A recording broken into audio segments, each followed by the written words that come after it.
Hi, you guys. My name is Lottie, and welcome to my channel. So, today I will be giving you guys 5 tips for the beginner photographer. So, let's go ahead and get into it.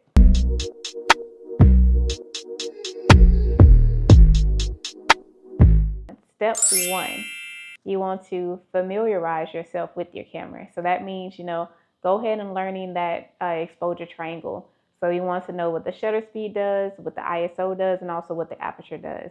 And then from there, you want to go ahead and play around with those in different settings to see, what works best that way and what works best somewhere else. So you want to make sure that you're playing with those things every single day. But, for sure, go ahead and learn exactly what the ISO does and what it means.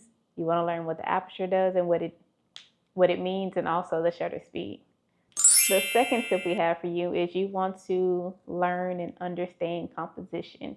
Composition plays a very big role in photography, so you want to learn things like um, leading lines. You want to learn about the worm's eye view, the bird's eye view. You want to learn about um, framing. You want to learn about the rule of thirds. And there's also a lot more, but those are just a couple. So you want to go ahead and get familiar with those as well. You also want to experiment with different angles. So that's going to be, coming in place with that bird's eye view and the worm's eye view. So we all understand the bird's eye view, meaning that, a bird kind of sees from top down. So that's that perspective. And also you want to learn from the worm's eye view, which they are looking up. Also, you want to go ahead and make sure that you are checking your background. Like, the background is also a big part of composition. When you're outside shooting, you want to make sure that there's like not trees and poles sticking out of your client's head, or let me say your subject's head. You want to make sure that that the background is complementing your subject as well. So just all those little things to work with, and also think about, again, like we said, framing, rule of thirds. All of those play really, really great things with the composition of your photo. All of those things will come in place, and they will help you out on your photography journey. Our third tip is you want to master natural light. So whenever you're first getting started off with photography, more than likely you don't have money to, buy a lot of lights and things like that. And also, it's really not best that you kind of start with off-camera flash and things like that, because you really don't understand your camera and the natural light and how that plays the biggest role. So you want to go ahead and do natural light first.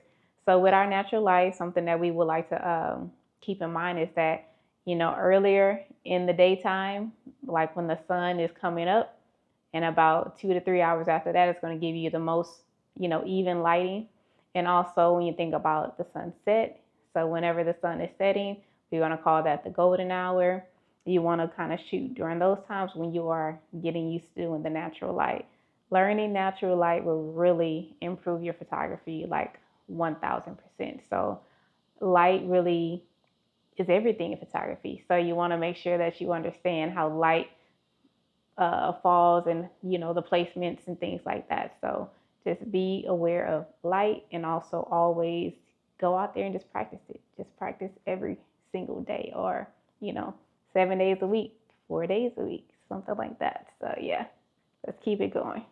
So tip number 4 is kind of like I jumped ahead of myself, but it's going to be to practice often. So whenever we are, in the beginning stage of photography, there's just so many different conditions that you might find yourself in. So again, we already talked about, the natural light. So if you're going to go out on a day where you're shooting very early in the morning, experiment with the lighting and, the camera settings that you need to use for that. Maybe you want to try to shoot in very harsh lighting, experiment with, the placement of your subject, and, also the camera settings that you need in order to achieve the best light during the harshest times of the day, which I don't recommend for beginner photographers, just because I know I definitely struggled with broad sunlight whenever I first got started. And you're a photographer, so you're able to really tell your clients, hey, this is when it's going to be the best light. And if you're a photographer and they trust you, they're going to go ahead and say, okay, that's fine. And they can, book around your schedule. But you do also want to learn how to shoot in harsh lightings. But as a beginner, you might just want to, stick to when the lighting is kind of the best. But again, You also want to take, some risk and just see how things are going. With that, again, you just want to always go ahead and practice. Maybe do some shoots early, do some shoots late, just kind of see, where to place your subjects at. And also, the best thing if you are out there fighting the light, find some shade. And that's pretty much it. Just experiment, experiment, experiment. Don't be afraid to make mistakes. Don't be afraid to mess up because that's just a part of photography. Like I've been doing photography for years and sometimes I still make mistakes. So it's okay. You're going to be all right. And our last tip for today, tip number 5, you want to go ahead and, kind of look at what other photographers are doing, ones that you actually admire, like look at their styles. What about their styles do you like? What about their styles do you may not like? What about their styles that might be complementary to yours? And, maybe, just kind of go from there, kind of like analyze what they're doing.